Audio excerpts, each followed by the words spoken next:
नमस्कार व्यूअर्स, मैं हूं अमीश देवगन और आप देख रहे हैं देश का सर्वाधिक देखे जाने वाला प्राइम टाइम का नंबर 1 कार्यक्रम आर पार। गाजा के एक अस्पताल में बॉम्ब ब्लास्ट होता है और फिर एक जाने माने मुस्लिम धर्मगुरु जो कांग्रेस का खुलकर समर्थन कर चुके हैं विधानसभा चुनावों में, वो कहते हैं कि इस धमाके के पीछे प्रधानमंत्री मोदी का भी हाथ है।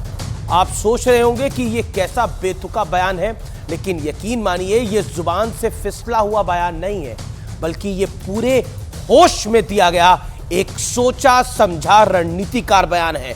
और सवाल सिर्फ एक मौलाना का नहीं है, ओवैसी से लेकर समाजवादी पार्टी के सांसद शफीकुर रहमान बर्क तक, महबूबा मुफ्ती से लेकर लेफ्ट की स्टूडेंट विंग तक, हर कोई गाजा के नाम पर बेचैन है, उछल कूद कर रहा है। कोई उससे रूहानी रिश्ता जोड़ रहा है तो कोई गाजा वालों को यहां से हिंदुस्तान से सैल्यूट भेज रहा है। इजराइल में नरसंहार होता है तो छोटे छोटे मासूम बच्चों को काट दिया जाता है, तब ये लोग आंख पर पट्टी डालकर बैठे रहते हैं और कोई चू तक नहीं करता। लेकिन जब इजराइल बदला लेने के लिए आता है तो ये लोग छाती पीटने लगते हैं, मानवता के नाम पर तूफान खड़ा कर देते हैं, बखेड़ा बना देते हैं, मुसलमानों पर जुल्म वाला विक्टिम कार्ड भी निकाल लेते हैं। सवाल है कि क्या ये सब तुष्टीकरण वाले खेल का एक बड़ा हिस्सा है? आज इसी पर होगी देश की सबसे बड़ी बहस, तुष्टीकरण की कहानी, रिश्ता रूहानी। आज का आर पार व्यूअर्स इसी विषय पर।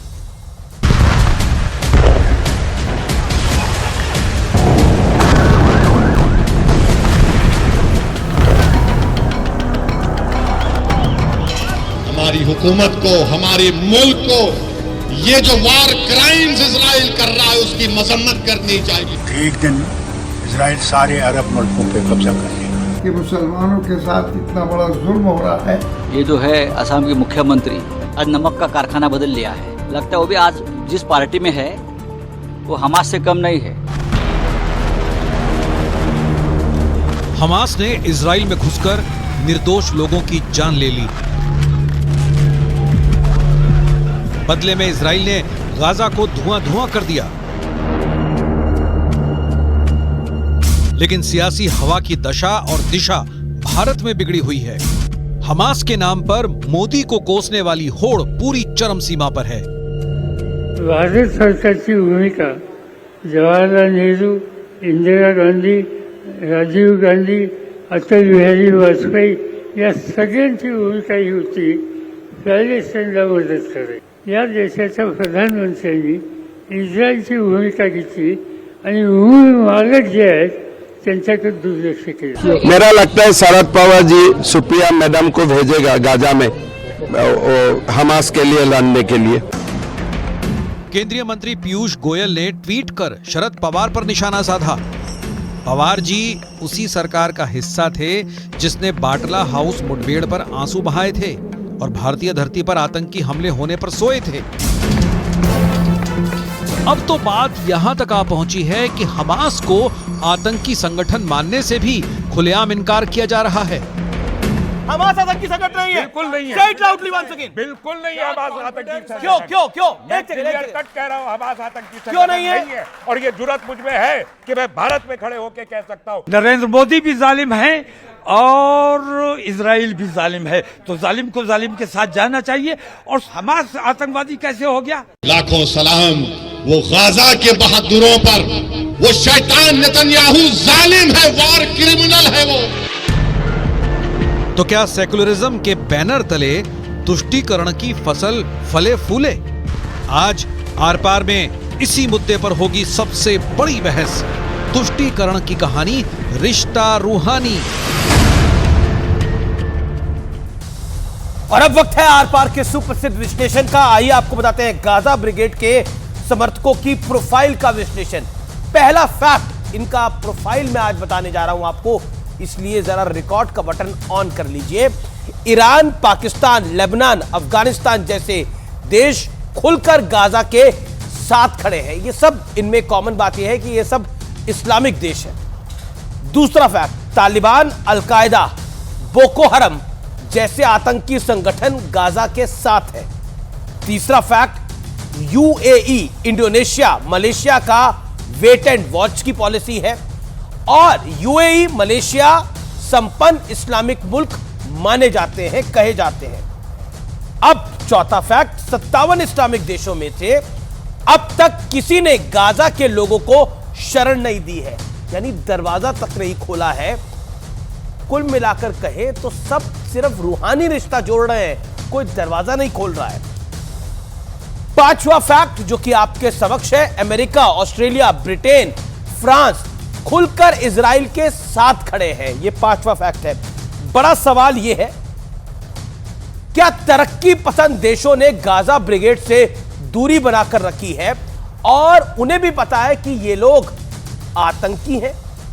ये पूरी ब्रिगेड जो है, ये पूरी जमात जो है, वो एक आतंकी है और इसीलिए इनसे डिफरेंशिएट करना जरूरी है। और यही कारण है यूएई जैसे संपन्न देश भी दूर हैं, इंडोनेशिया जैसे संपन्न देश, मलेशिया जैसे संपन्न मुल्क दूर है। ये भी सब इस्लामिक राष्ट्र है लेकिन दूर है क्योंकि वो अपनी डेवलपमेंट को नहीं हैम्पर करना चाहते। और जो इस्लामिक राष्ट्र साथ भी हैं वो भी दरवाजा नहीं खोल रहे हैं। ये सत्य और तथ्य है। मेरे साथ बात करने के लिए कौन कौन जुड़ा है ये स्क्रीन पे आपको मिलवा देते हैं। मेरे साथ गौरव भाटिया है, आज भारतीय जनता पार्टी के प्रवक्ता और सुप्रीम कोर्ट के सीनियर एडवोकेट। असीम वकार साहब है, प्रवक्ता है AIMIM के। मेरे साथ विवेक श्रीवास्तव है, राजनीतिक विश्लेषक है और लेफ्ट आइडियोलॉजी को फॉलो करते हैं। मेरे साथ कर्नल RSN सिंह है, रिटायर्ड जाने माने रक्षा विशेषज्ञ हैं, रॉ में काम कर चुके हैं। मेरे साथ जाने माने एक्टर शहजाद खान हैं, उनका भी अभिनंदन है। आप तमाम लोगों का अभिनंदन है। मैं शुरुआत में 50-50 सेकंड आप सबको देता हूं और इस चर्चा की शुरुआत गौरव भाटिया से करता हूं। गौरव भाटिया, आज मैंने एक प्रोफाइल बनाया है और प्रोफाइल बनाया है गाजा ब्रिगेड के समर्थकों का। अगर हम राष्ट्रों की बात करें तो कौन से देश साथ खड़े हैं, कौन से देश नहीं साथ खड़े हैं, लेकिन मैं अगर भारत की बात करूं, भारत के मुल्क की बात करूं, तो सेकुलर ब्रिगेड जो अपने आप को मानती है वो गाजा के साथ खड़ी है, वो हमास के भी साथ खड़ी है। लेकिन इजराइल के साथ जो हुआ वो किसी को क्यों नहीं दिखाई दे रहा। और जब संजय राउत से आज पूछा गया तो उन्होंने हेमंता बिस्वा शर्मा के लिए बोला कि वो जिस पार्टी में है वो तो हमास से भी ज्यादा खतरनाक है। तो आप लोग यानी भारतीय जनता पार्टी हमास से भी ज्यादा खतरनाक है, ये मैं नहीं कह रहा, संजय राउत की जुबानी। देखिए, सबसे पहले तो क्योंकि आपने रूहानी रिश्ते का जिक्र किया तो मैं ये कहना चाहूंगा, इनका रिश्ता आतंकियों से रूहानी, हमारा रिश्ता अपने भाई बहनों से हिंदुस्तानी। अब रिश्ता कौन क्या चुनता है ये तो व्यक्ति और विचारधारा पर निर्भर करता है। अमीर जी, भारत ने अपना जो मत है वो बिल्कुल स्पष्ट कर दिया है। बोलने का अधिकार किसको है? चुनी हुई सरकार को है, प्रधानमंत्री जी को है। मैं इतना ही कहूंगा, ये देश से गद्दारी है कि जब आपको जनता भारत की कह रही है शट अप, तो आप आतंकियों के साथ समर्थन कर रहे हैं उनका और भारत के स्टैंड के विपरीत अपनी राजनीति चमका रहे हैं। ये चिंताजनक है कि कांग्रेस पार्टी कहती है अपने रेजोल्यूशन में, अमीर जी, कि हम खड़े हुए हैं आतंकी जो संगठन है उनके साथ, क्योंकि उन्होंने एक बार भी हमास की निंदा नहीं करी रेजोल्यूशन में। अब आइए ओवैसी जी पे। ओवैसी जी उम्मा करते हैं, उम्मा, जुम्मा को उम्मा। उनको कोई मतलब नहीं है कि उन्होंने संविधान की शपथ ली है। ओवैसी जी संविधान की शपथ लेते हैं, संविधान पढ़ भी लेते, केवल कुरान पढ़ने से काम नहीं चलेगा। फॉरेन अफेयर्स जो विदेश नीति होती है ये केंद्र सरकार का विषय है, इसमें और कोई बोले ये उचित नहीं है। और दुख की बात है जो भारत माता की जय नहीं बोल पाया जी, वो लेकिन संजय राउत पर आपने कुछ नहीं बोला, रैली कर रहा है। क्योंकि हाँ, अपनी बात पूरी कर लूं जी।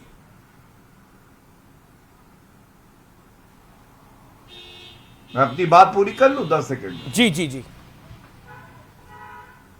हाँ, देखिए, मैं इतना ही कहूंगा, भारत वो देश है और नरेंद्र मोदी जी वो प्रधानमंत्री हैं जिनको फिलिस्तीन का हाईएस्ट सिविलियन अवार्ड मिला, अमीर जी, और साथ साथ वो इजराइल के दौरे पे भी गए। यही कूटनीति होती है, कब बोलना है, कितना बोलना है और कहां बोलना है, ये देश के प्रधानमंत्री जी को इन सबसे बेहतर पता है। लेकिन दुख की बात है शरद पवार, ओवैसी, राहुल गांधी, कांग्रेस पार्टी, ये सब के सब जो लाशें बिछी हैं, आतंकियों ने बिछाई हैं, उस पे एक शब्द नहीं बोल लेकिन पाते, मैं आपसे आतंकी के ये साथ तीसरी खड़े हो बार जाएंगे। पूछ रहा हूं, संजय अगर राउत उसका ने जो धर्म भारतीय जनता इनके पार्टी धर्म को से मेल हमास खाता जैसी पार्टी बोला है, उस पर आपने चुप्पी क्यों साधी हुई है? अरे संजय राउत तो वो नोटी वाले संजय राउत है ना, जो कहते हैं उखाड़ दिया। अरे जनता ने उनको उखाड़ दिया। उनके बयान पे क्या टिप्पणी करें अमीर जी? पहले अपना राजनीतिक कद बढ़ाएं। केंद्र की सरकार और प्रधानमंत्री जी बोलते हैं, ये हमारा संविधान कहता है। संजय राउत को यह भी नहीं पता है कि उनको कब बोलना है, कब चुप रहना है। एक नेत्री के लिए कह रहे थे उखाड़ दिया, बाद में खुद ही उखड़ गए थे और जेल जाना पड़ा था। ठीक है, जवाब ले लेते हैं। के लोग हैं, भाजपा को चुनते हैं, उनका अपमान कर रहे हैं संजय राउत। विवेक श्रीवास्तव कहते हैं जी और बीजेपी की तुलना टाइम लिमिट को फॉलो करें। विवेक करते हैं जो आतंकी है। क्या आपको लगता नहीं है कि आपको नरेंद्र मोदी की मुखालफत करनी है, आपको मुखालफत करनी है भारतीय जनता पार्टी की, लेकिन खुलकर आप हमास की भी मुखालफत नहीं कर पाते, और उल्टा इंडिया गठबंधन अलायंस के पार्टनर कहते हैं कि बीजेपी हमास जैसी है? तो हमास को तो कम से कम कटघरे में खड़ा करो। अगर आप बीजेपी को बुरा मान रहे हो तो हमास भी तो बुरी है आपके लिए। नहीं, देखिए, पहली चीज है भारत सरकार है, और भारत सरकार से प्रश्न पूछना हर नागरिक का फर्ज है, हर ऑपोजिशन पार्टी का फर्ज है, पूछना चाहिए। नहीं पूछेंगे प्रजातंत्र नहीं चलेगा, डेमोक्रेसी ठीक से फंक्शन नहीं करेगी, whatever be the government, whatever be the party in power. Number 1। Number 2, आपने हमास की बात करी। हमास ने जब अटैक किया था सभी ने कहा साहब वायलेंस गलत है, औरतें, बूढ़े, बच्चे मारे गए, इट इज वेरी रॉन्ग। लेकिन at the same time we can not be selective. 75 साल से जो इजराइल कर रहा है, जिसकी वजह से भारत की हर सरकार, हर प्रधानमंत्री, इंक्लूडिंग बीजेपी के वाजपेयी जी एंड कांग्रेस के डॉक्टर मनमोहन सिंह, सब पैलेस्टीनियन कॉज के साथ खड़े रहे। We supported the cause of Palestinians as a nation. We said कि ये जो जमीनें छीनी है इजराइल ने, वापस करे पैलेस्टीन के देश को। 1931 महात्मा गांधी ने यही चीज जूइश क्रॉनिकल में कही। इजराइल बनने के पहले 1936 यही चीज महात्मा गांधी ने कही हरिजन अखबार में, कि पैलेस्टीन जो है उसकी जो जमीनें हैं, अरबियों की जो जमीनें हैं, उसके ऊपर अनजस्ट एनक्रोचमेंट ना हो। समस्या अमेरिकी पूंजीवाद है, जिसके तहत हमारी सरकार आज प्रेशर में आई हुई है, अमेरिका की लाइन टो कर रही है। तो आप जिसकी वजह से आज भारत सरकार अमेरिका के प्रेशर में है, तो आप किसके प्रेशर में है? तो विपक्ष किसके प्रेशर में है?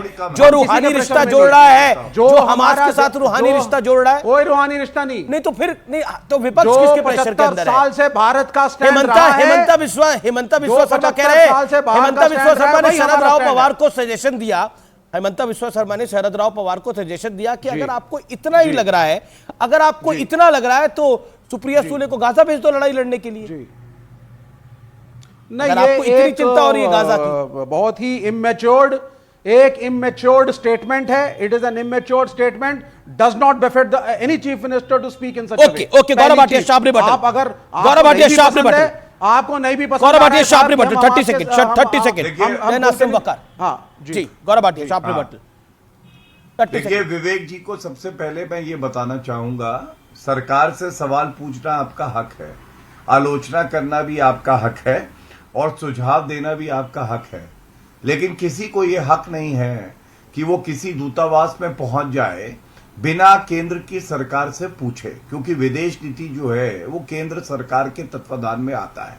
दूसरी बात, आपने 1947 का चार्टर शायद पढ़ा नहीं है। एक रेजोल्यूशन हुआ जिसमें कहा गया यहूदियों के लिए अलग एक देश होगा और फिलिस्तीन के लिए अलग होगा, लेकिन फिलिस्तीन ने यह बात नहीं मानी। और दुख की बात यह है, हमास का चार्टर अमीर जी कहता है सारे यहूदियों को खत्म कर देंगे।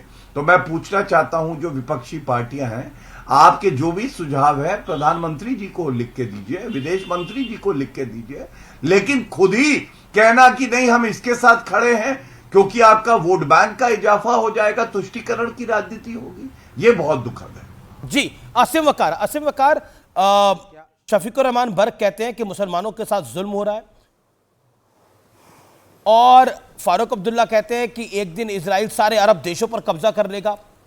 असाउद्दीन ओवैसी कहते हैं कि हमारी हुकूमत को, हमारे मुल्क को जो वॉर क्राइम इजराइल कर रहा है उसकी निंदा करनी चाहिए। क्या आपको लगता है कि कोई रूहानी रिश्ता जोड़ रहा है, कोई सलाम भेज रहा है, और ऐसा लग रहा है कि कंपटीशन चल रहा है कि कौन कितना बड़ा हमदर्द हो सकता है हमास का, खासतौर पर विपक्ष में।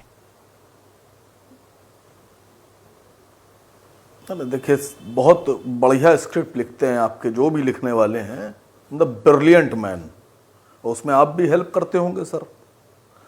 देखिए, पूरी दुनिया में, अब मैं हिंदुस्तान में हूं तो यहीं की बात कर लूं, जितने लोग भी फिलिस्तीन की और फिलिस्तीनियों के समर्थन की बात कर रहे हैं, उनके साथ हक की मांग कर रहे हैं, वो सब आपकी नज़र में आतंकवादी और सब आतंकवादी सपोर्टर। अब आप बिल्कुल क्लियर होकर सुनिएगा,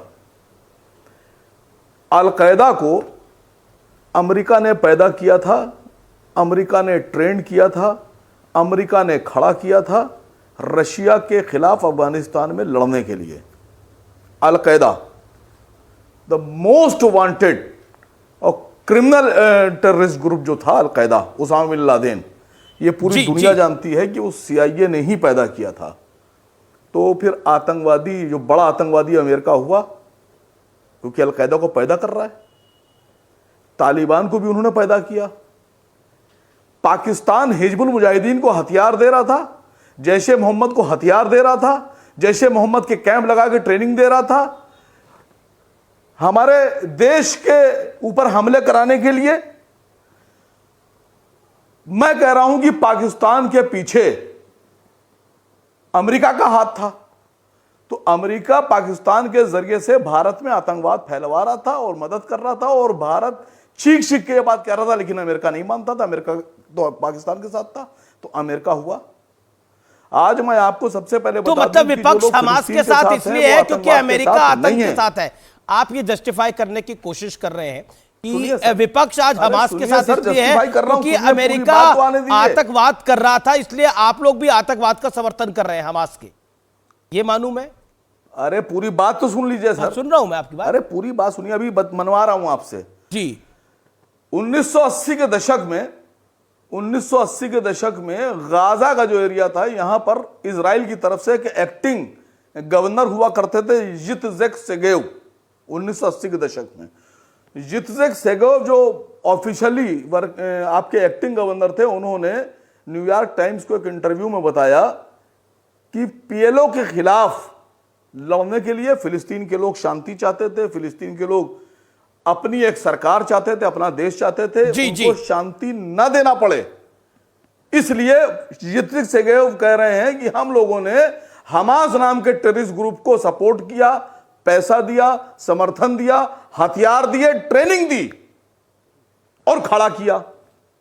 तो हम लोग आतंक के सपोर्टर कैसे हो गए? जो आतंकवादी पैदा कर रहा है, जो आतंकवाद कर रहा है, जो आतंक को दुनिया में पहचान दे रहा है, ठीक है, you made your point in 3 minutes. Okay 3 minute हो गए आपको। Okay, you made your point. Okay, और एक सर एक चीज और सुन लीजिए सर। जी आगे बाकी कुछ चीजें आगे के लिए भी रखते हैं ना। आसिम बकार, मेरा निवेदन मानिए प्लीज। नहीं, ऐसा RSN सिंह साहब को बोलने में आसानी होगी।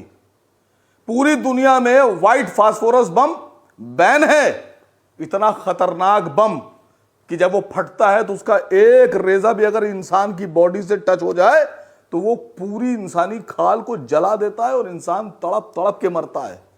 गाजा में व्हाइट फास्फोरस बम इजराइल इस्तेमाल कर रहा है। ठीक है, ये गाजा RSN आतंकवादी कौन है? जी, ये इजराइल सारा अन्याय कर रहा है, गाजा पे अन्याय हो रहा है, और हिंदुस्तान के नेता रूहानी रिश्ता जोड़ रहे हैं, और जालिम नरेंद्र मोदी है। ये कहानी पढ़ाई जा रही है और माना जा रहा है कि लोग इस पर बिलीव भी करेंगे। व्हाट यू हैव टू से? You have your 1 minute. नहीं, ये रूहानी रिश्ते का मैं आपको एक उदाहरण दे रहा हूं। अभी 1-2 दिन पहले अलीगढ़ मुस्लिम यूनिवर्सिटी में सर सैयद डे मनाया गया सर। 50,000 लोगों ने दावत में हिस्सा लिया। 750 बकरे कटे सर, 40 क्विंटल चिकन बना था सर, और 35 क्विंटल शाही टुकड़े सर। तो ये है इनका दर्द, समझे? इनका दर्द है। और ये दर्द जो देख रहे हैं नौटंकी, ईरान भी 7वीं बार फाइनल वार्निंग दे चुका है सर। एक मुस्लिम देश नहीं आएगा सर जिस दिन एक मुस्लिम देश भी आ जाता है ग्राउंड पे, इनकी तो छोड़िए, ये हमारे यहां सब कॉन्टिनेंट मुसलमान को पूछता कौन है इस्लामिक वर्ल्ड में, इनकी तो कोई जगह, तभी तो ये देवबंद बरेलवी क्या क्या अहले हदीस बनाते चलते हैं ये लोग, ठीक है। तो ये एक भी अगर देश आ जाए, अरे जब तुम्हारा ईरान का न्यूक्लियर साइंटिस्ट को मार दिया, वो सुलेमानी को मार दिया, तब तुम नहीं कूदे, ये क्या, ये रूहानी रिश्ते की बात कर रहे हो, इधर गोश्त खाने को गोश्त और सोने को गोश्त, यही आपकी ये है। और ये जब इन्होंने, मैं खाने की गोश्त और सोने की गोश्त कर रहा हूं ना, तो जब इन्होंने, जब वहां म्यूजिक फेस्टिवल, म्यूजिक फेस्टिवल जब चल रहा था, तो वहां पर रेप किया, और वहां पे लोग वहां ताली बजा रहे थे। आप फुटेज देख लीजिए वहां, तो इनकी बिल्कुल सही है, इनका इस्लाम है खाने को गोश्त, सोने को गोश्त। और सुनिए सर, आज ईरान ने 2 घोषणाएं की हैं। पहला कहा है कि अब अरेबिक नहीं पढ़ाई जाएगी, ठीक है ना, 5वीं क्लास तक अरेबिक नहीं पढ़ाई जाएगी। क्या हवाला दिया है उन्होंने, कहा इससे हमारी संस्कृति पे असर पड़ रहा है, अरेबिक भी नहीं पढ़ाई जाएगी और अंग्रेजी भी नहीं पढ़ाई जाएगी। You made your point. तो मेरे ख्याल से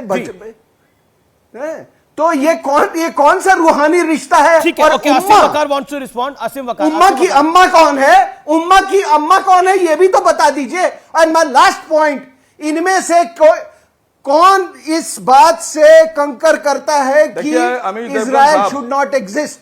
बात समझिए पहले पूरी आप। ठीक है, एक सेकंड, जोड़ ये दाढ़ी बढ़ा के ना, ये दाढ़ी बढ़ा के वो कर देंगे, हम मिटा देंगे, ये सब बहुत देख लिया है, 1948 से देख रहा हूं, और अभी फिर डिमोरलाइज होकर बैठे रहोगे एक हफ्ता के बाद यहाँ पे।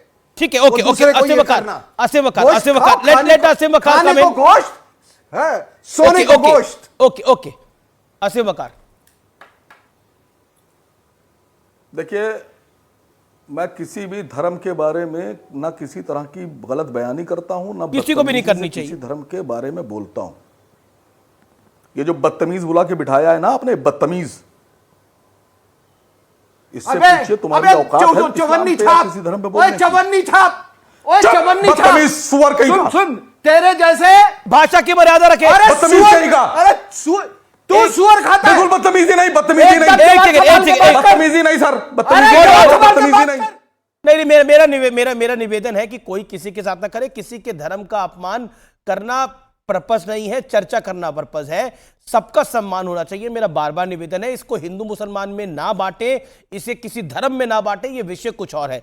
ओके, मैं आसिम वकार आपके पास बाद में आऊंगा और आरएसएन आपके पास भी बाद में आऊंगा, लेकिन अब मैं शदाब का रुख करता हूं, शहजाद खान का, माफ करिए शहजाद खान का रुख करता हूं। Shahzad Khan, my direct question is this कि इंसानियत का कत्ल तो 7 अक्टूबर की रात को भी हुआ था, क्या उस रात को जो हुआ उसके साथ किसी ने रूहानी रिश्ता नहीं जोड़ा? क्यों?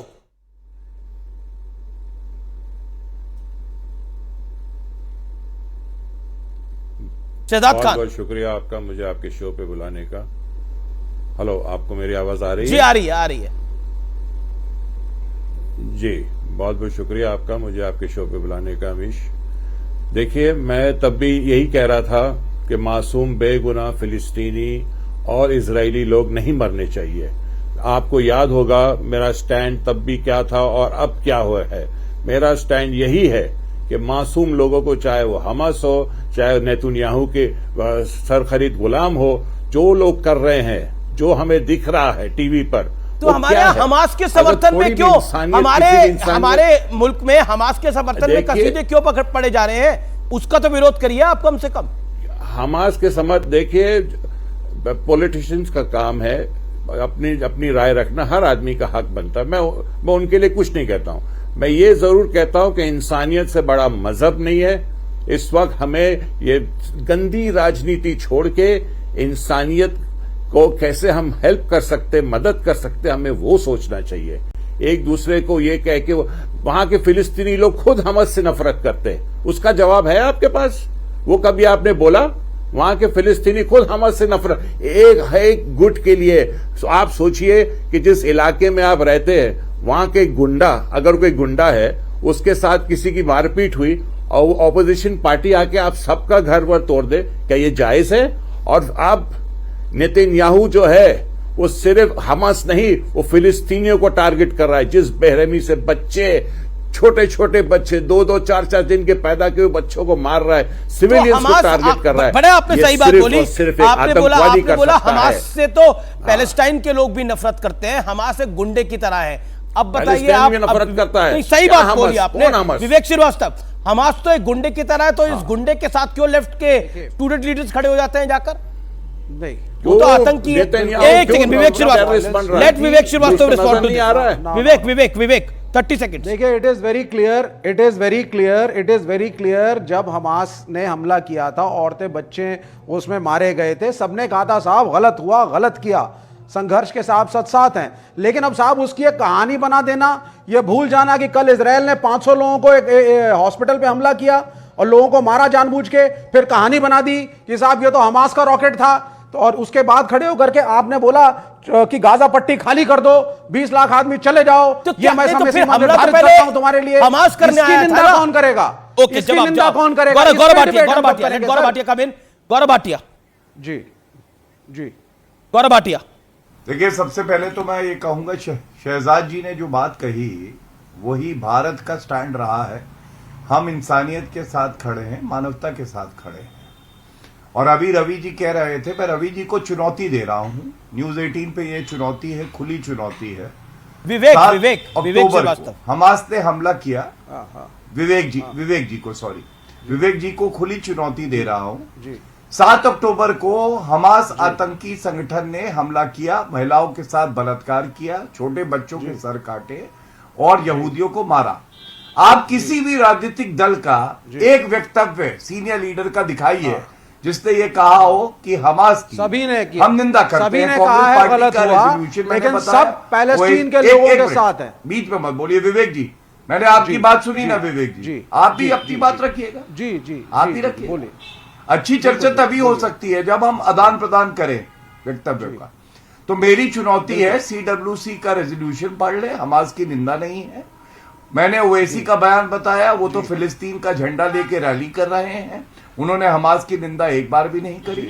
उसके अलावा समाजवादी पार्टी के नेता अखिलेश यादव का बयान, अरविंद केजरीवाल, ममता बनर्जी, शरद पवार, किसी का भी बयान दिखा दीजिए, मैं चुनौती दे रहा हूं। सीताराम येचुरी का दिखा दीजिए, राजा जी का दिखा दीजिए, नहीं दिखा पाएंगे। दूसरी बात, देखिए हुआ क्या है अमीर जी, जब बच्चे मारे गए यहूदियों के तो इन लोगों ने एक शब्द नहीं कहा। और दुख की बात क्या है, जो हमास के आतंकी आए थे उन्होंने कहा जो अल्लाह अकबर बोलेगा उसको हम छोड़ देंगे। एक मां बोली मेरा बच्चा मर जाएगा, तो आतंकी पूछता है क्यों, उसने कहा मेरा बच्चा तो 10 महीने का है, वो तो बोलता ही नहीं है, अल्लाह अकबर कैसे बोलेगा, वो तो किसी भी भगवान का नाम नहीं। यही दरिंदगी है जिसको हमें निंदा भी करनी है और जिसके खिलाफ भी खड़े रहना है। और मैं अंत करूंगा केवल एक बात कह, विवेक शार्प रिबटल, विवेक 20 सेकंड शार्प रिबटल। अब आप गौरव आपने बोल दिया, मैं सीधी बात आपको बता देता हूं। प्रॉब्लम यहां पे यह है कि भारतीय जनता पार्टी और संघ परिवार हमास के उस अटैक को भारत की 80-20 की राजनीति में यूज करना चाहता है, इस्लामोफोबिया फैलाना चाहता है, मुसलमानों को कटघरे में खड़ा करना चाहता है और ये प्रूव करना चाहता है कि देखो ये जाहिल हैं और ये कल मारेंगे सबको। And that is what we are against. हम लोगों ने कभी हमास के उस अटैक को समर्थन किसी ने नहीं किया, लेकिन आप उस हमास के अटैक को ठीक है, जवाब गौरव भाटिया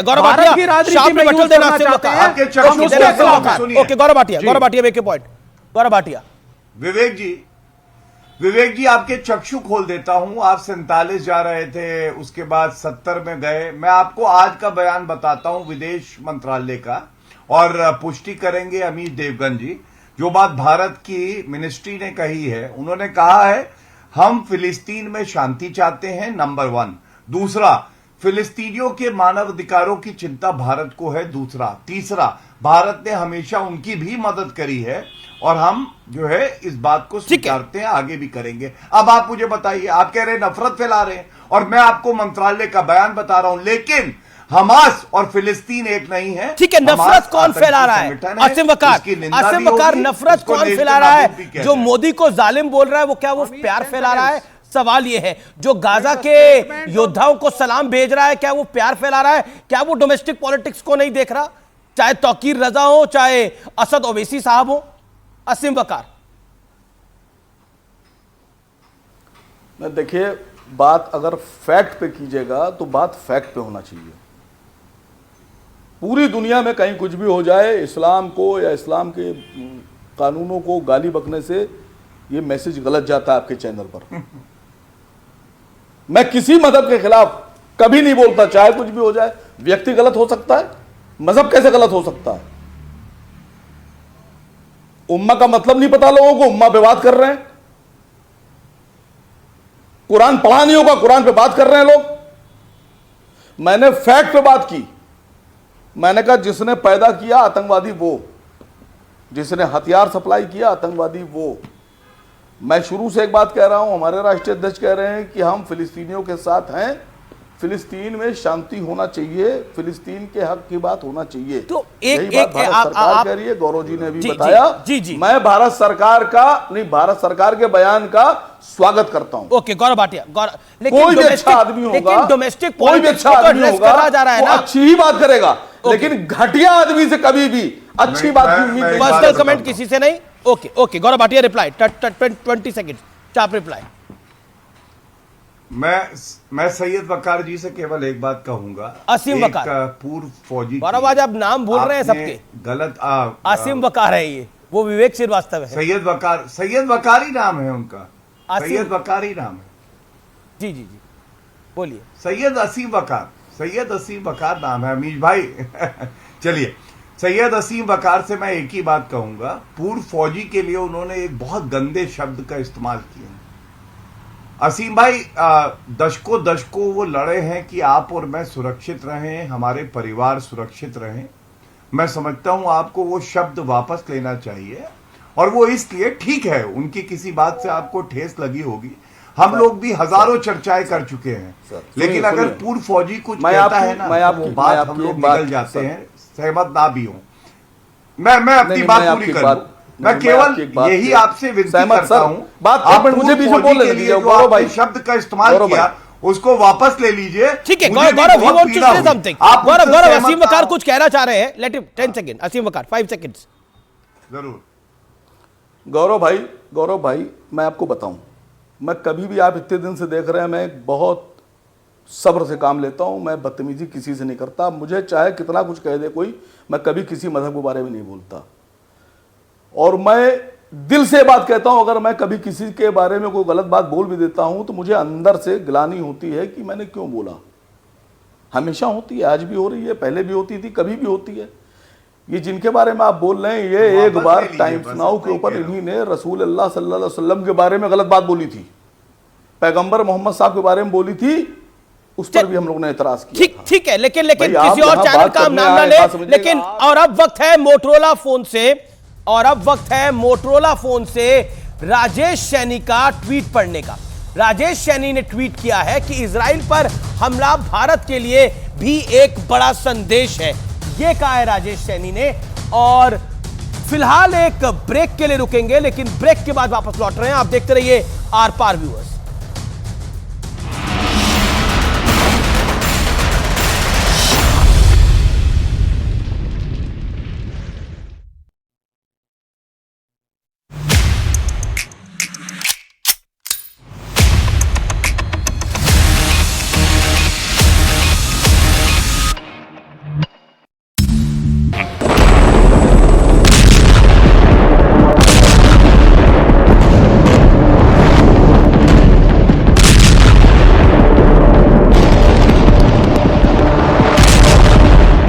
यकीनन ऐसे लोगों को किस मुंह से इंसान कहा जाए, जिनके भीतर इंसानियत भी धर्म, क्षेत्र और समुदाय देखकर जागती है।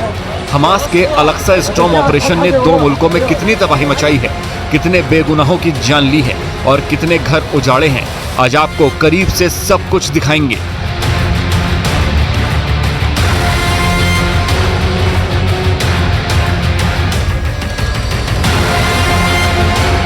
हम आपको गाजा पट्टी में मारे जा रहे बेगुनाहों की तस्वीरें भी दिखाएंगे और उनकी उजड़ती जिंदगी का सच भी समझाएंगे। लेकिन उससे पहले आपको उस जगह ले चलते हैं जहां से 2 मुल्कों के बीच इस खूनी खेल की शुरुआत हुई।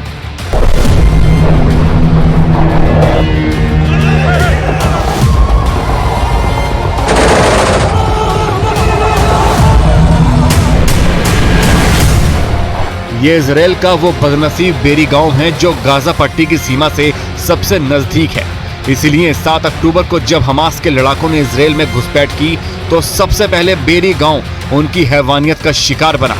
न्यूज़ 18 की टीम जब इस गांव में पहुंची तो यहाँ की हालत देखकर रोंगटे खड़े हो गई। तबाही तबाही तबाही, यही तस्वीर है यहाँ की बेरी की। कोई घर ऐसा बचा नहीं, गांव में कोई एक ऐसा इलाका नहीं जहां लोग रहते थे और वहां आतंकी न पहुंचे हो और लोगों को निशाना न बनाया हो। यहां इस घर की तस्वीर एक देखिए। सुकोत फेस्टिवल था, उस दौरान लोग अपने घरों से बाहर रहते हैं 7 दिनों तक, और शनिवार अंतिम दिन था 7 अक्टूबर को, और उस छुट्टी वाले दिन जिस तरह से पहुंचे और उन्होंने हैवोक क्रिएट किया, वो हर घर की तस्वीरें बयां कर रही है। यहाँ की ऊपर रूफ देखिएगा, ग्रेनेड फेंका, गोलियां चलाई, रॉकेट से तो हमला हो ही रहा था। तो हर घर में इस तरह की तस्वीर, बिखरे सामान, हर घर की तस्वीर, हर जगह खून, हर जगह, हर घर में किसी न किसी की मौत, 10% आबादी का कत्लेआम करना। उजड़ चुका गांव, तबाह हो चुके घर, गोलियों से छलनी खिड़की, दरवाजे, दीवार, खून से रंगे फर्श, आग में झुलस चुके दरख्त और चारों ओर बिखरते हथियार चीख चीख कर हैवानियत का मंजर बता रहे हैं। झुलस गए हैं, ये पूरा पेड़ झुलस गया है। क्या रहा होगा, जितने घर आपको हमने दिखाया यहाँ 3-4 घंटे तक क्या मंजर रहा होगा, उसका अंदाजा इन घरों की तस्वीरों से आपको लग सकता है। 7 अक्टूबर की सुबह 6:30 बजे के आसपास जब वो लोग पहुँचे यहाँ, करीब सैकड़ों की संख्या में, 70 की संख्या में पहुँचे थे, करीब 100 की संख्या में पहुँचे थे, और उन्होंने इस तस्वीर, इस मंजर के लिए अपने मन में लोगों की जान लेने के लिए थोड़ी भी दया नहीं दिखाई। और अब चाहे दुनिया उनके पक्ष में, चाहे जो भी बोले फ़लस्तीन के पक्ष में, लेकिन हमास की जहां तक बात है, इन आतंकियों के खिलाफ एक बड़ी कार्रवाई इजराइल इंतजार कर रहा है, और आने वाले वक्त में हो सकता है अगले 2-4 दिनों में कोई बड़ा हमला इजराइल इन आतंकियों पर करेगा जिन्होंने इस क्रूरता को दिखाया है। हमास के आतंकी अपने साथ तबाही के जो सामान लाए थे वो भी वहीं घरों में भीतर से लेकर बाहर तक बिखरे पड़े हैं। कहीं जिंदा ग्रेनेड पड़ा मिला तो कहीं मशीन गन और जिंदा कारतूस मिले। बेरी में हमें दिख रहा है कि तबाही और बर्बादी कैसे मचाई गई। इस वक्त हम लोग पहुंचे थे एक कोने में, आप ग्रेनेड देख सकते, ग्रेनेड इधर, मशीन गन, उसके कारतूस, गोलियां। जब आर्मी यहाँ पहुंची और जो आतंकवादी थे उन्हें न्यूट्रलाइज किया, 70 मिलिटेंट से कुछ लोगों को अगवा भी किया। ये फटे हुए ग्रेनेड हमें दिख रहे हैं। इस तरह से हैवोक मचाया तमाम आतंकियों ने, और ये इस तरह के गोलियां तो हमें दिखी हैं, गोलियों के जो खोखे हैं, अवशेष है वो दिखे, लेकिन ये गोलियां जो हैं ये इस्तेमाल अभी भी हो सकते हैं। और इसी तरह से आतंकवादी, 70 आतंकवादी अगर इस तरह से ग्रेनेड और मशीन गन लेके पहुंचेगा तो क्या किसी छोटे गांव की हालत होगी। वो यहाँ की तस्वीरें बयां कर रही है, इधर की तस्वीरें बयां कर रही है, जहाँ के बारे में हम आपको बेरी के बारे में लगातार दिखाया। तो ये तस्वीरें ये कहने को काफ़ी है कि हमास के आतंक को, जो इस बार उन्होंने हमला किया है बच्चों पे, नागरिकों के खिलाफ, उसे 9/11 तो क्या उससे भी बड़ा बताए इजराइल, तो इसमें कोई गलती नहीं होगी और इसके लिए सजा हमास का निपटारा ही। तो भला इजराइल अपने बेगुनाह लोगों की मौत का बदला हमास से क्यों ना ले, लेकिन अफसोस इस बात का है कि हमास के कायर आतंकी गाजा के बेगुनाह लोगों को अपनी ढाल बनाते रहे हैं। वो रिहायशी इलाकों से इजराइल पर रॉकेट दागते हैं, जवाब में इजराइल हमला करता है तो हमास के आतंकी हमला होने से पहले ही भाग खड़े होते हैं और मारे जाते हैं उन रिहायशी इलाकों में रह रहे बेगुनाह लोग।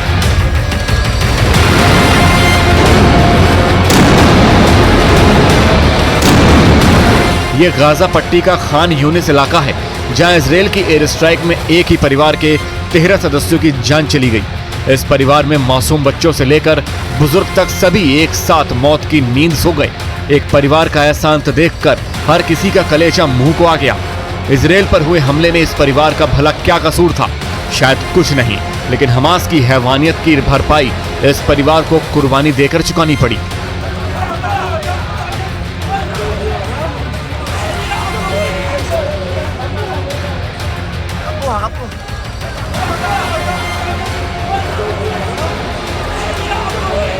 गाजा पर अब तक हुए इजरायली हमले में 3,478 फिलिस्तीनी नागरिक मारे गए हैं और 12,065 लोग घायल हुए हैं। 25,000 से ज्यादा इमारतें नेस्तनाबूद हो गई हैं और गाजा पट्टी का 1/3 इलाका खंडहर बन चुका है। तो कौन जिम्मेदार है इजराइल में हुए 1400 लोगों के कत्लेआम का? कौन जिम्मेदार है गाजा पट्टी में मारे गए 3500 बेगुनाहों की मौत का? और कौन जिम्मेदार है दो मुल्कों के बीच छिड़ी खूनी जंग का? तो जवाब एक ही है, फिलिस्तीन की आजादी के नाम पर हैवानियत का खेल खेल रहा चरमपंथी संगठन हमास।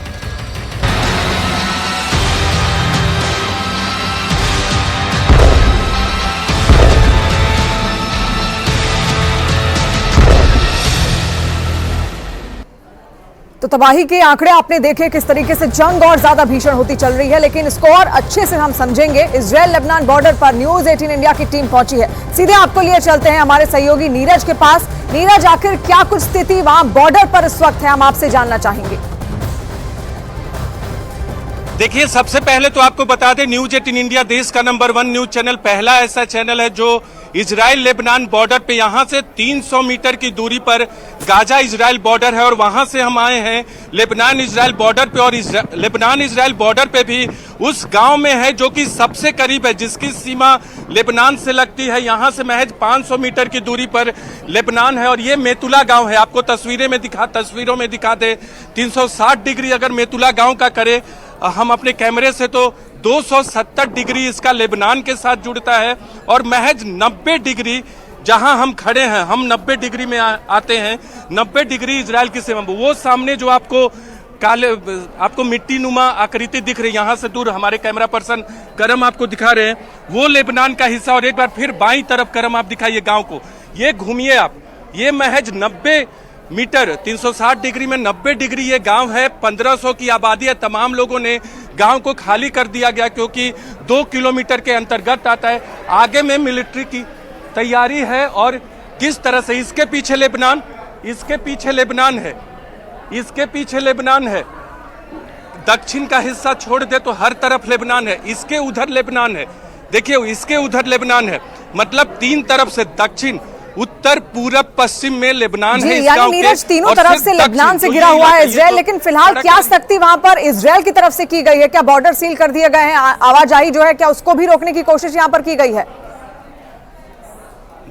देखिए, बिल्कुल, बहुत अच्छा सवाल किया आपने। यहां से हम आगे नहीं जा सकते, यहां तो कोई आपको दिखेगा ही नहीं। इस गांव में कल एक मिसाइल से हमला किया था जिसमें 3 लोग घायल हुए थे हिजबुल्ला ने, और पिछले 12 घंटे में 9 वैसे मिसाइल से हमले किए जिसमें इजराइल ने 4 को इंटरसेप्ट किया, 5 अपने टारगेट पे गिरे। लेकिन इजराइल भी हिजबुल्ला के अब तक 10 आतंकवादियों को मार गिरा। यहां से हम आगे नहीं जा सकते, इस इलाके से हमारे लिए जाना ठीक भी नहीं है और जाने की इजाजत भी नहीं है। और कोई यहां नहीं दिख रहा, गांव से लोगों को हटा दिया गया है, दक्षिण के इलाकों में चले गए हैं। यहां से आगे नहीं बढ़ सकते क्योंकि लेबनान का जो पोजीशन है वो टॉप में है, इसलिए उनको रणनीतिक तौर पे थोड़ा फायदा होता है। लेकिन आगे तमाम आर्मी के इंस्टॉलेशन जो कि डिप्लॉयमेंट होता है, टैंक, इसके अलावा दूसरी गाड़ियां, वो यहां तैनात है ताकि अगर फुल वॉर हो तो लेबनान और हिजबुल्ला का जवाब दे सके इजराइल। हिजबुल्ला लगातार ये धमकी दे रहा है इजराइल को कि वो हमला करेगा, लेकिन इजराइल की सेना ने भी कह दिया कि अगर हिजबुल्ला ने लंबा वॉर छेड़ा तो इस फ्रंट से लेकर भूमध्य सागर के फ्रंट तक लेबनान के खिलाफ इजराइल बड़ी लड़ाई लड़ेगा। तो उत्तरी फ्रंट पे आने वाला न्यूज 18 इंडिया पहला चैनल और दक्षिणी फ्रंट से भी हम आपको लगातार हर एक अपडेट बता रहे हैं। तो उत्तर के इस छोर पर आप देख रहे हैं न्यूज 18 इंडिया की टीम वहां पर पहुंची हुई है। किस तरीके के वहां पर हालात है नीरज ने हमको समझाए, और ऐसा भी है वहां पर है, बॉर्डर पूरी तरीके से सील कर दिया गया है। लेकिन देखिए, खतरा कम नहीं है नीरज वहां पर, क्योंकि हिजबुल्ला है। क्यों, क्या हिजबुल्ला की तरफ से अब तक कोई भी एक्शन यहां पर लिया गया है इजराइल के खिलाफ? देखिए, लगातार एक्शन लिया जा रहा है। अभी मिसाइल की आवाजें नहीं आ रही हैं क्योंकि बीच बीच में मिसाइल छोड़ा जाता। पिछले 12 घंटे में एक मिसाइल इस गांव के अंदर भी गिरा। आपको बता दे 3 लोग घायल हुए हैं, हालांकि जान की क्षति नहीं हुई है। कल परसों वो हमला किया गया, कल या परसों में वो हमला किया गया था, तो इसीलिए इन गांवों को खाली करा दिया गया। इसके अलावा इससे जैसे जैसे साउथ में जाएंगे इजराइल के, उन शहरों और गांवों को भी खाली कराया गया है जो 3 से 4 किलोमीटर की।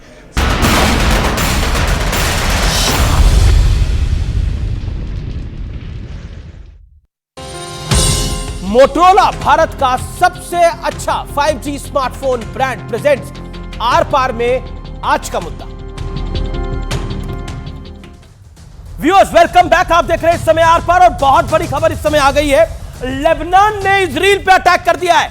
इस वक्त ये बहुत बड़ी ब्रेकिंग स्टोरी है। लेबनान ने इजराइल पे अटैक कर दिया है, उत्तरी इजराइल पे एक बड़ा हमला करा है। लेकिन एक और बड़ी खबर है, लेबनान ने 6 रॉकेट तो दागे हैं, लेकिन दूसरी तरफ इजराइल की तरफ से एक बहुत बड़ी खबर है। हमास का बहुत बड़ा कमांडर, सिक्योरिटी चीफ जिसे कहा जाता है, हमास को बहुत बड़ा झटका दे दिया इजराइल ने, और उसके बाद लेबनान ने अटैक करा है। उनका सिक्योरिटी चीफ मारा गया है। इजराइल के अटैक में कमांडर जिहाद मेहसन की मौत हो गई है, और लेबनान ने जैसे उसे मौत की जानकारी आज दोपहर पता लगी, लेबनान ने अटैक कर दिया। क्या इन दोनों का कोई रिलेशन है? यह बड़ा इंपॉर्टेंट है जानना। मेरे साथ आरएसएन सिंह है, मेरे साथ आसिम वकार है, मेरे साथ गौरव भाटिया है। मैं आरएसएन आपके पास आता हूं और आपको 40 सेकंड का वक्त देता हूं। क्या आपको लगता है कि कुल मिलाकर इस पूरे घटनाक्रम के अंदर हम बार बार यही बात सुन रहे हैं कि विक्टिम हमास है, विक्टिम गाजा है, विक्टिम पैलेस्टाइन है, सारी बातें सही है, लेकिन 7 अक्टूबर को जंग की शुरुआत किसने करी थी? नहीं, अभी आपने लेबनान का जिक्र किया तो मैं बता दूं, वहां पे भारतीय सेना की टुकड़ी है लेबनान में, और वो उसको यूएन ने वो मैंडेट किया हुआ है कि आप प्रोटेक्शन दीजिए वहां सिविलियंस के लिए। और किन सिविलियंस के लिए? ये जो हिजबुल्लाह है, it is not part of the Lebanese arm forces, ठीक है ना। वो उन्होंने जबरदस्ती का वहां पर अपना वर्चस्व रखा हुआ है, जिहादी है, ठीक है। और इसलिए इजराइल ने बोला है कि आप 2 किलोमीटर का इलाका आप खाली कीजिए, क्योंकि ताकि आपके हम वहां से आपके हम रेंज में ना आ सकें, ठीक है। तो ये लेबनान का ये है। दूसरा एक बहुत बड़ी बात है कि अभी कहा गया कि 23 मिलियन गाजा में, 23 मिलियन लोग वेस्ट बैंक में, और 11 मिलियन लोग रहते हैं, पैलेस्टीनियंस की बात कर रहा हूं मैं, 11 मिलियन इजराइल के अंदर में। आपने कभी सुना कि वहां के इजरायलीज ने उन पर कोई कहर किया हो, कोई बदले की भावना से किसी बच्चे को मारा हो, किसी महिला को मारा हो? It is a clash of civilizations, और इस सिविलाइजेशनल वॉर में हम इजराइल के साथ हैं, ठीक है। इट इज अ वॉर, हम इजराइल के साथ हैं for land. And finally not a clash of civilization. I never spoke, नहीं है इसको धार्मिक युद्ध का नाम देना गलत है। ये आपके अरे चाइनीज से पूछिए ना, और बाकी देश। अरे नहीं, अरे चाइना कहां से आ गया? अभी logical and top logical. Sir आप सीनियर आदमी हैं, आप लॉजिकल बात करिए सर। नहीं, I don't go bye American propaganda. मैं अमेरिकन प्रोपेगेंडा की बातें नहीं समझना चाहता हूं आपसे। आप सीनियर आदमी हैं, आप कृपा करके सुनिए प्लीज। ये इस्लामिक युद्ध नहीं है।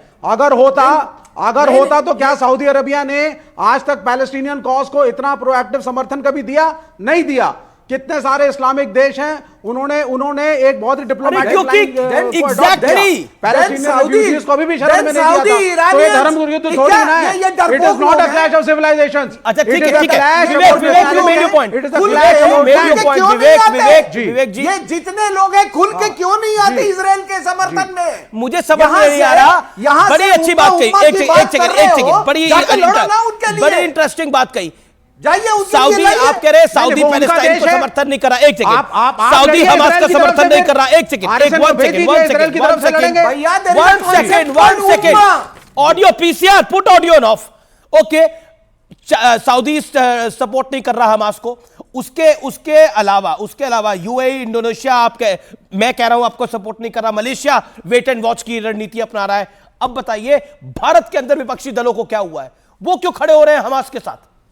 सर हम तो क्यों विपक्षी दल क्यों हमास के साथ खड़े हो रहे हैं? Palestinian supporters. सर आप गांधी को गलत बोल दीजिए ना फिर, कि गांधी वाज रॉन्ग, अटल बिहारी गांधी कैसे आगे कि गांधी आतंक के साथ थे? नहीं, इंदिरा गांधी क्या गांधी आतंक के साथ थे? तब तो आतंकवाद उतनी बड़ी समस्या ही नहीं है। आतंकवाद गांधी को कैसे बीच में लेके आ सकते हैं? इजराइल को मत समर्थन दीजिए ना। महात्मा गांधी को कैसे बीच में? महात्मा गांधी की आड़ में कुछ भी नहीं कह सकते आप सर। नहीं, बिल्कुल नहीं सर। अगर इजराइल ने टेररिस्ट एक्टिविटीज करी, उसे भी कंडेम करिए ना। सिलेक्टिव क्यों है? Okay, RSN then Gaurav Bhatia, RSN then Gaurav Bhatia. Okay, RSN wants to make a point. RSN, okay Vivek ji, you made your point. RSN 20 second, sharp 20 second sir. आप इस पैनल पे बिल्कुल खुल के, ये जितने बैठे हुए इनसे पूछिए कि क्या ये हमास की तरह ये भी विश्वास करते हैं कि Israel does not have right to exist, हाँ और ना में, और तब ये आपको पता चल जाएगा कि ये कितने बड़े दरिंदे लोग हैं। Important one. असीम वकार आप पूछिए इनसे कि does Israel have right to exist or not? इससे पूछिए इजराइल को एग्जिस्टेंस का अधिकार है कि नहीं है, क्योंकि हमास की तो ये लाइन है। ओके असीम वकार, sharp reply 20 seconds, then Gaurav Bhatia.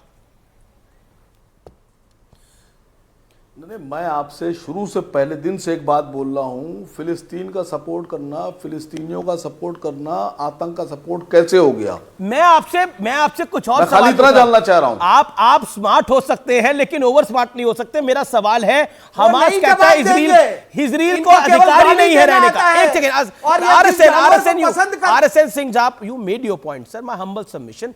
असीम वकार, मेरा सीधा सवाल है, हमास बिलीव करता है इजराइल के एग्जिस्टेंस पे ही, क्या आपको लगता है ये जायज है?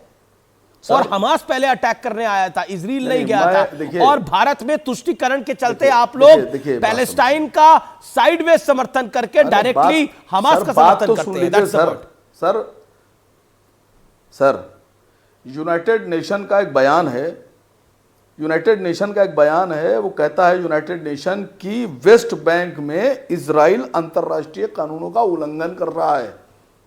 यूनाइटेड नेशन कह रहा है 9 सेटलमेंट हुए हैं वेस्ट बैंक में इजराइल की तरफ से, और 7 लाख यहूदियों को घुसा के फिलिस्तीनियों के मकानों पे कब्जा करके, उनको भगा के, उनको तोड़ के, क्या इजराइल बहुत का बड़ी कंक्रीट की दीवार खड़ी करके आप यूएन चार्टर पे जा सकते हैं। मैं पूछ रहा हूं, क्या भारत में तुष्टीकरण के चलते ये सब कुछ हो रहा है? अभी कुछ देर पहले आपके साथी या फिर विपक्ष में आपके साथी विवेक श्रीवास्तव जी ने एक बात बोली, वो बहुत महत्वपूर्ण है। कह रहे सऊदी नहीं खड़ा, ये इस्लामिक लड़ाई नहीं है, सऊदी नहीं खड़ा, यूएई वेट एंड वॉच कर रहा है। इसके अलावा मेरे पास कई नाम है, इंडोनेशिया, मलेशिया, सब वेट एंड वॉच कर रहे हैं। तो फिर भारत के अंदर रूहानी रिश्ता क्यों जोड़ा जा रहा है? इट इज अ तुष्टीकरण। ये क्या ये तुष्टीकरण का कारण है? इसका क्विक रिप्लाई। आप एक सीधा का सवाल का मुझे जवाब नहीं दे पा रहे। दीजिए पहले, देखिए मैं अपनी बात पूरी कर लूं। हाँ बोलिए। एक लाइन का एक आंसर कि क्या 7 लाख यहूदियों को इजराइल ने वेस्ट बैंक में जबरदस्ती घुसा के जमीन पे कब्जा कर लिया, बड़ी बड़ी कंक्रीट की दीवारें खड़ी कर ली, फिलिस्तीनियों को भगा दिया, और जब कोई फिलिस्तीनी अपनी जमीन पर वापस इजराइलियों को जीने का हक है कि नहीं? से ऊंचे वाच टावर से गोली मार देते हैं उसको। नहीं, आप ऊंचे टावर से, अब कोई किसी के आतंक कराने आएगा तो ऊंचे टावर से मारे, नीचे टावर से मारे। इजराइलियों को जीने का हक है कि नहीं? एक सेकंड असीम वकार, ऑल मैं सबको शांत कर रहा हूं। मैं गौरव भाटिया के पास भी नहीं जा रहा, जिनके पास मैं अभी तक नहीं गया। मैं आपसे सीधा सवाल पूछ रहा हूं, क्या इजराइलियों को जीने का अधिकार है कि नहीं? हाँ या ना? Israel has right to exist और नॉट? नहीं तो क्या ऐसे जिएगा कि नहीं तो इस तरह जिएगा कि दूसरे के इलाकों में घुस के उनके मकान तोड़कर उनके कब्जा करके उनको भगा के गोली मार देंगे आप? उसके इलाके में कौन घुसा? 7 अक्टूबर को कौन घुसा था? दिल पे हाथ रख के असीम भाई बोलिएगा। मैं वेस्ट बैंक का आपको उदाहरण दे रहा हूं सर। कौन घुसा था उनके इलाके में? जानकारी नहीं, जानकारी कर लीजिए सर। 7 लाख फिलिस्तीनियों को निकाल दिया वहां से। 7 अक्टूबर को कौन घुसा था? पॉइंट ये भी है। गौरव भाटिया, गौरव जानकारी लेके बैठिए। मेरे पास पूरी जानकारी है। गौरव भाटिया, तुष्टीकरण की पॉलिटिक्स का नतीजा ये है जो आज हम देख रहे हैं। सऊदी समर्थन नहीं कर रहा, यूएई समर्थन नहीं कर रहा, लेकिन हमारे देश में कई नेता हैं, कई यूनिट चल रही हैं जो कि समर्थन करने पे जुटी हुई हैं हमास का, टेररिस्ट एक्टिविटी का। देखिए अभी जी कुछ तथ्यों को पहले दुरुस्त कर दूं। सबसे पहले कहा जा रहा है कि गाजा में अस्पताल पर हमला हुआ और तमाम चैनल अलग अलग बातें कह रहे हैं। यह नहीं कहा जा सकता है बिना संदेह के कि ये किसने किया, क्या ये इजरायली सेना ने ही किया, तो यहां निष्कर्ष पे आ जाना उचित नहीं होगा।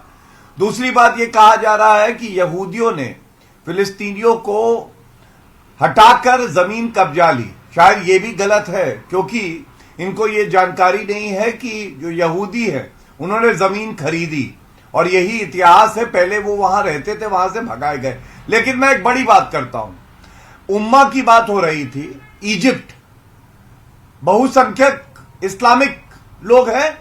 अब मैं पूछना चाहता हूं, इजिप्ट साथ में जॉर्डन, ईरान, ये लोग क्यों नहीं शरणार्थी ले रहे हैं? लेकिन मैं भारत की बात कर रहा हूं, क्या भारत में तुष्टीकरण की पॉलिटिक्स हो रही है? Gaurav Bhatia, answer my question, क्या इंडिया में तुष्टीकरण की पॉलिटिक्स हो रही है? बिल्कुल तुष्टीकरण की पॉलिटिक्स हो रही है। इन लोगों को गलतफहमी ये हो गई है कि अगर आतंकी मुसलमान है और मुसलमान के साथ खड़े हो जाएंगे तो यहां के भारतीय मुसलमान वोट करेंगे, जबकि इसके विपरीत भारत के मुसलमान कभी भी गिद्ध राजनीति में विश्वास नहीं रखते हैं और वो कभी भी ऐसी पार्टियों का समर्थन नहीं करेंगे। विवेक श्रीवास्तव कह रहे हैं 80-20 आप कर रहे हैं। नहीं, देखिए मैं नहीं सुनिए, ये यहाँ पे 80-20 को तो छोड़िए। पहले प्राइम मिनिस्टर ने एक स्टेटमेंट दे दिया, जल्दीबाजी में स्टेटमेंट दिया, बिना मिनिस्ट्री ऑफ एक्सटर्नल अफेयर से बात कर स्टेटमेंट दिया। आर-पार में बात होगी सत्य और तथ्य की। एक कहावत आपने जरूर सुनी होगी और वो कहावत है, चोर चोर मौसेरे भाई। वैसे तो आप सभी को इसके मायने, इसका अर्थ पता होगा, लेकिन जिन्हें नहीं पता उनके लिए बता देता हूं। इस कहावत का मतलब है कि सिर्फ एक चोर ही दूसरे चोर को पुलिस से पड़ने वाले मार का दर्द महसूस कर सकता है। मुझे आज अचानक ये कहावत कुछ लोगों के ट्वीट्स देखकर याद आ गई। इन ट्वीट्स को एक एक कर आप भी आज देखिए। ये सभी पाकिस्तान के क्रिकेटर्स हैं, बड़े फेमस, जो पूरे ईमान के साथ फिलिस्तीन, गाजा, या यूं कहे हमास जैसे आतंकी के साथ खड़े हैं। वो हमास जो एक बेरहम आतंकी संगठन है, ये सभी पाकिस्तानी खिलाड़ी पूरी शिद्दत के साथ उसका साथ देने के लिए तैयार है, उसके लिए जीने मरने की कस्में खा रहे हैं। वैसे इन्होंने ऐसा क्यों किया, इस पर आश्चर्य नहीं होना चाहिए। जो देश टेररिज्म की फैक्ट्री हो, जिसने अपने देश में लश्कर तैयबा, हिजबुल मुजाहिदीन और जैशे मोहम्मद जैसे आतंकी संगठनों को सालों से पाला हो, बनाया हो, वही समझ सकता है कि हमास को हमास बनाने में कितनी मेहनत लगी होगी। जिस पाकिस्तान में ओसामा बिन लादेन की मेहमान नवाजी में कोई कोर कसर नहीं छोड़ी हो, उससे और क्या उम्मीद ही की जा सकती है। पाकिस्तानी खिलाड़ियों के इस प्रोपेगेंडा की शुरुआत सबसे पहले मोहम्मद रिजवान ने की थी, जब उसने मैदान में नमाज पढ़ी और अपनी जीत को गाजा के नाम कर डाला। लेकिन जब भारत पाकिस्तान से मैच में रिजवान को उसी की दवाई पिलाई गई तो पाकिस्तान बिलबिला गया। दरअसल पाकिस्तान जब मैच हारने की कगार पर था, तब उत्साह में भारतीय दर्शकों ने जय श्री राम का नारा लगाने शुरू कर दिए। लेकिन पाकिस्तान को अपनी ही दवा का स्वाद इतना कड़वा लगा कि वो शिकायत करने के लिए आईसीसी तक पहुंच गया। लेकिन इस पर भी उसे मुंह की ही खानी पड़ी। पाकिस्तान के एक और क्रिकेटर दानिश कनेरिया ने पाकिस्तान बोर्ड से सीधा और तीखा सवाल किया। कहा, खेल के मैदान में नमाज की क्या आवश्यकता थी? दरअसल पाकिस्तान जैसा कटोरा छाप देश हमारे साथ ऐसी हरकतें इसलिए कर पाता है क्योंकि इसके लिए हम खुद ही जिम्मेदार हैं। ऐसे उसे पता है कि हमारे अंदर ही अंदर इतने हिस्सों में हम लोग बट चुके हैं, मौका मिलने पर और फायदे के लिए शायद एक दूसरे के कपड़े फाड़ने शुरू कर देंगे। 1999 की तस्वीर देखिए, पाकिस्तान के खिलाफ इस मैच में भारत हार गया था तो मैदान में अल्लाहू अकबर और नाराए तकबीर के नारे लगाए गए थे। तब हम चुप रहे और ना जाने ऐसे कितने मौकों पर हमारा स्टैंड खामोशी भरा ही था। और जब हमने बोलना शुरू किया तो हमारे ही समाज का बटा हुआ एक हिस्सा जय श्री राम के नारों के खिलाफ खड़ा हो जाता है। ये वही वर्ग है जो हमें नवरात्रों और दूसरे हिंदू त्योहारों पर मॉडर्न होने की सलाह देता है। व्रत रखे तो कहता है इसकी आवश्यकता क्या है वो सीख देता है। पूजा के नियमों को मानने को पुरानी मानसिकता ठहराता है, लेकिन बिना रोजा रखे इफ्तार पार्टियां सेक्युलरिज्म के नाम पर देता है और किसी के न्योते पर उनमें शामिल भी जरूर हो जाता है। याद रखिए, हमारे समाज का बंटवारा हमारा सबसे बड़ा दुश्मन है। दुनिया से अगर मुकाबला करना है तो हमें एकजुट होना पड़ेगा, भारतीय होना पड़ेगा। एकजुटता में कितनी ताकत है और एकजुट देश कैसे दुश्मनों का सामना कर सकता है, इजराइल इसका सटीक उदाहरण है। इसलिए मौके की नजाकत को समझिए और फैसला लीजिए। लेकिन आज मैं एक और बात कहना चाहता हूं। हमारे यहां पर बड़ा सामान्य होता है नवरात्रों के व्रत में कह देना किसी को, अरे इसकी क्या आवश्यकता थी, ये क्यों रख लिया तुमने, या फिर नवरात्रों में कोई परहेज कर रहा है तो बोला इसको क्या करने की जरूरत है, ये तो जय माता दी ग्रुप टाइप है। लेकिन याद करिए, जो व्यक्ति अपने धर्म का ना हो सका वो देश और मुल्क का कैसे होगा। ये विचार बहुत आवश्यक है और ये सामान्य जिंदगी में भी लाना जरूरी है। फिलहाल आर पार को यहीं समाप्त करते हैं। नमस्कार।